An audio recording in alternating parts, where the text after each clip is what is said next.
தலைவர் கலைஞராக இருந்தாலும் சரி, தளபதியாக இருந்தாலும் சரி, கழகத்தில் யார் எவ்வளவு விசுவாசமாக பணியாற்றுகிறார்கள், இந்த கழகத்திற்கு உண்மையாக பணியாற்றியிருக்கிறார்கள் என்பதை கண்டறிந்து அவர்களை கௌரவிப்பதிலே தலைவர் கலைஞர் அவர்களைப் போல நம்முடைய தளபதியும் உயர்ந்து நிற்கிறார் என்பதற்கு அடையாளம்தான் இங்கு வந்திருக்கிற விருது பெற்றிருக்கிற சகோதரர்கள்.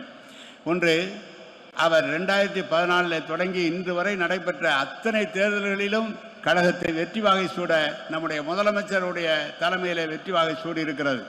இந்த பவளவிழா ஆண்டு நம்முடைய கலைஞர் அவர்கள் நடத்தியது போல இன்றைக்கு முதலமைச்சராக இருந்த கழகத்தினுடைய பவளவிழா ஆண்டையும் நடத்தியிருக்கிறார்கள். அவர் சொன்னது, கழகத்திலே பாராளுமன்றத்திலே 40க்கு 40 வெற்றி பெறுவோம் என்று சொன்னார். இப்போது நமக்கு இட்டிருக்கிற கட்டளை 200 சட்டமன்ற தொகுதியிலே நாம் வெற்றியாக வேண்டும் என்று சொல்லியிருக்கிறார்கள்.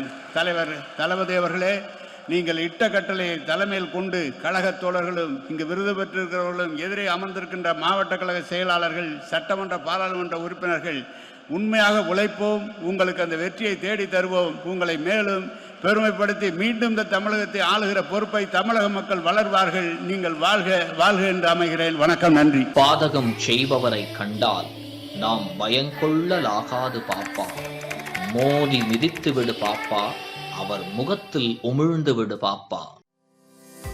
அண்மை செய்திகளை உடனுக்குடன் தெரிந்து கொள்ள இணைந்திருங்கள் இயம்நாடு தொலைக்காட்சியுடன்.